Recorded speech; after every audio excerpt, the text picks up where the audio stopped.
खुशामदीद मोहतरम नासरीन, आप तमाम का एवरी टाइम्स न्यूज़ चैनल में खैर मक़दम है। टीडीपी पार्टी के माइनॉरिटी लीडर सैयद मतीन अहमद ने एक मीडिया कॉन्फ्रेंस मुनक़िद करते हुए यूसीसी पर अपना तबादला ख्याल करते हुए मरकज़ी मोदी हुकूमत पर शदीद तनक़ीद का और बरहमी का इज़हार किया। सैयद मतीन अहमद ने कहा कि मुसलमान यूसीसी से क्यों घबरा रहे हैं, उन्हें इससे घबराने की बिल्कुल भी ज़रूरत नहीं। कहा कि इसका असर मुस्लिम या फिर मुस्लिम शरीयत पर ज़्यादा नहीं पड़ेगा, लेकिन इसका असर मुसलमानों से ज़्यादा दूसरी कम्युनिटीज़ पर पड़ सकता है। जब हुकूमत के पास कुछ करने को नहीं है तो वो इस तरह की हरकतें कर रहे हैं और आर्टिकल 370 को हटा दिया गया है, इसका मुसलमानों पर इतना ही असर पड़ेगा। कहा कि शरीयत में कोई भी किसी भी किस्म की मुदाखलत नहीं कर सकता।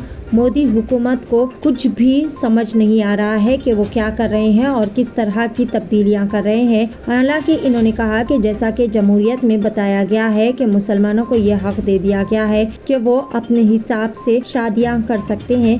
किसी भी मजहब को ठेस पहुंचाने का या फिर किसी भी मजहबी जज्बात को ठेस पहुंचाने का किसी को भी हक नहीं है। आइए जानते हैं इस खसूस में मजीद तफसीलात। TDP minority leader Syed Mateen Ahmed की जुबानी पेश है एवरी टाइम्स न्यूज़ चैनल की यह खसूसी रिपोर्ट। अल्हम्दुलिल्लाह, हम जिस मुल्क हिंदुस्तान में रहते हैं ये एक गुलदस्ता है जिसमें अलग अलग किस्म के फूल है, बगीचा है। मुसलमान है, हिंदू है, क्रिश्चियन है, सिख है, जैनिज़्म है, हर कोई है। एक ऐसा बाग है जिसकी खुशबू तमाम आलम में है, अवामुन्नास में है, बर्रे सग़ीर में है, हिंदुस्तान की डाइवर्सिटी। इसी के चलते हुए आजकल एक नया हंगामा बरपा है, यूसीसी यूनिफॉर्म सिविल कोड। वो यूनिफॉर्म सिविल कोड एक ऐसा एक कोरोना वायरस के जैसा हो गया है कि हर कोई उसमें परेशान नहीं हो रहा है, सिर्फ एक मुसलमान ही परेशान हो रहा है। क्यों भाई, क्यों मुसलमान इतना भाग रहे हैं, परेशान हो रहे हैं? उन्हें बुला रहा, ये कर रहा, उन्हें क्या करना है, क्या होने का है, ये परेशानी है, वो परेशानी है। यूनिफॉर्म सिविल कोड से मुसलमानों को कोई परेशानी नहीं है भाई। पूरे हिंदुस्तान के मुल्क की आबादी करीब करीब 130-140 करोड़ है। हम हैं 12 से 14%।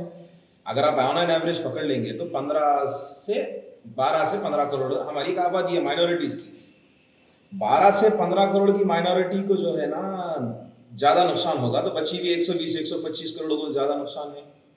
और वैसे भी यूनिफॉर्म सिविल कोड को जो नरेंद्र मोदी ने ऑस्ट्रेलिया में जाके राख खींच कर जो बात किए है ना कि ऐसा करेंगे वैसा करेंगे, यूनिफॉर्म सिविल कोड तुम लाओगे क्या, तुमको नहीं मालूम है?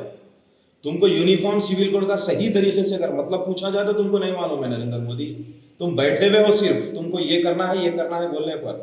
जरा सोचो कि यूनिफॉर्म सिविल कोड का नुकसान सबसे ज्यादा अगर किसी को होगा तो वो नॉन मुस्लिम को होगा, जिसमें मेरे SC ST BC ये सारे भाई आते हैं। और सबसे ज्यादा नुकसान तो शेड्यूल ट्राइब को है, आदिवासियों को है। और आप एकता, एक समानता, एक जैसी यूनिफॉर्मिटी अगर आपको फॉर्म करना है, uniformity should be justified in every manner. क्या आप दलितों को मंदिर में आने की इजाजत दोगे? नहीं दोगे। अगर आप इस तरह खाली अगर दलित ये आवाज उठा दे कि भाई यूनिफॉर्मिटी के हिसाब से एक जैसे के हिसाब से, क्योंकि कॉमन सिविल कोड में और यूनिफॉर्म सिविल कोड में बहुत डिफरेंस है। एक जैसा और जो है ना एक सा, एक जैसा और एक सा में बहुत फर्क है। There is a difference between uniformity and common. तो when you are speaking about uniform civil code, आपसे मैं ओपनली ये पूछना चाह रहा हूं, there are multiple issues religion. मुसलमानों में 4 शादी का रिवाज हटाते, वो तलाक का मामला हटाते, तुम कुछ नहीं हटा सकते। 12 से 14 करोड़ की आबादी में मैं आपको बोल रहा हूं 0.1% भी ऐसे मुसलमान नहीं है जिसने 4 शादी की है। वो सिर्फ एक ही शादी की बात की है। अब मैं आपसे और एक बात बोल रहा हूं, uniformity you should bring in yourself first. Narendra Modi अपने आप में पहले यूनिफॉर्मिटी लानी चाहिए। किस तरह की यूनिफॉर्मिटी लानी चाहिए? आप पहले अपने आप को डाइवर्सिटी में लेकर आइए। You stop visiting the countries. आप पहले मणिपुर में जाइए, आप जहां दंगे फसाद होते वहां पर जाइए, ठीक है? और वैसे मुसलमान को शुरू से, चाहे वो कोई भी पार्टी हो, मुस्लिम माइनॉरिटी को शुरू से सिर्फ एक वोट बैंक की हैसियत से इस्तेमाल किया गया है।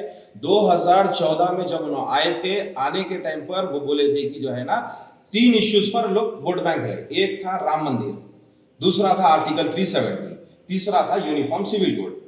अब आर्टिकल 370 उन्होंने लेकर आए 2014 में।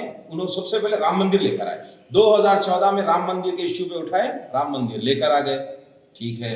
2019 के इलेक्शन में आर्टिकल 370 का इश्यू उठाए, उसको लेकर आए, ठीक है, उसमें कामयाब हो गए। उससे मुसलमानों को कुछ फर्क नहीं पड़ा, कुछ फर्क नहीं पड़ा। हमारे सो कॉल्ड सेक्युलर लीडर्स, हमारे सो कॉल्ड मुस्लिम लीडर्स मुस्लिम माइनॉरिटी के वोट बैंक को यूज करने के लिए, जैसा बीजेपी और RSS Hindu vote bank use करती है, ठीक उसी तरीके से हमारे मुस्लिम लीडर्स मुसलमानों का वोट बैंक इस्तेमाल कर रहे हैं। 2014 में राम मंदिर हो गया, 2019 में जो है ना आपको ये आर्टिकल 370 होगा। अब 2024 के इलेक्शन का इनके पास मुद्दा है यूनिफॉर्म सिविल कोड। मैं तो बोल रहा हूं आप लेकर आओ, और सबसे पहले आपको ही हका लेंगे मेरे हिंदू भाई, यकीन जानिए। हिंदू जो एक्चुअल हिंदूज है, they will kick out this prime minister. Reason behind, सबसे बड़ा इसका नुकसान हिंदू कम्युनिटी को होने वाला है। They have got multiple changes which has to be done. बहुत से चेंजेस है हिंदू माइनॉरिटी में करने के, जो हर उनके बस की बात नहीं है मोदी के। ये सिर्फ एक डाल के छोड़ रहे हैं कि कौन कौन अब यूसीसी के अगेंस्ट आवाज उठाएंगे। जो जो यूसीसी के अगेंस्ट आवाज उठाएंगे ना, उन लोग आवाम को बोलेंगे कि देखिए he is against the Hindu Muslim. तो मेरी सिर्फ आप लोग से मुस्लिम माइनॉरिटी से गुजारिश है कि प्लीज खुदा के वास्ते ये सब झमेले में मत पड़िए, ये सब झमेले में मत पड़िए। यूनिफॉर्म सिविल कोड आने से आपका हमारा कोई नुकसान नहीं। हमारा 1-2 इश्यू में यूनिफॉर्मिटी आएगी, चेंजेस आएगी। हिंदू कम्युनिटि में 100 इश्यूज में चेंजेस आना है, जो पॉसिबल नहीं। और बिलखुसूस जो सो कॉल्ड सेक्युलर लीडर्स है, मैं उनसे गुजारिश कर रहा हूं, लॉ कमीशन ने यूनिफॉर्म सिविल कोड के समर्थन और उसके अगेंस्ट में जो भी है कि आवाम उन्नास पब्लिक जो है ना, आप अगेंस्ट में है, मैं फेवर में हूं। जो व्यू आपको देने का है, लॉ कमीशन ने वो व्यू मांगा है, ठीक है। तो मेरी गुजारिश है तमाम एमपीज, एमएलए और कॉर्पोरेटर से कि आप जिस तरह से वोट मांगने के लिए घरे घर फिरते हो ना, ठीक उसी तरीके से यूनिफॉर्म सिविल कोड के ऊपर जो लॉ कमीशन ने जो अपना व्यू मांगा है, पब्लिक का जो व्यू मांगा है, उसके लिए आप डोर टू डोर जाइए, वहां पर उनका व्यू लीजिए, then submit that. This is the actual way you can defend the uniform civil code. बस मैं इसी बात पे खत्म करता हूं कि मीडिया वालों से भी गुजारिश है, आप लोग भी अपने तरफ सर एक ऐसी प्रेस मीट मीडिया वाले रखिए कि भाई आप लोग भी इसके समर्थन में है या अगेंस्ट में है।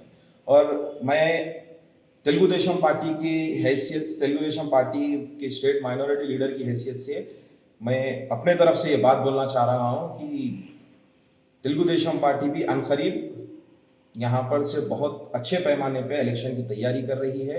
जो है ना पूरी डेवलपमेंट आया है तेलंगाना में, उसके ऊपर फिर इंशाल्लाह एक प्रेस मीट होगी। बहुत बहुत शुक्रिया। अस्सलाम वालेकुम।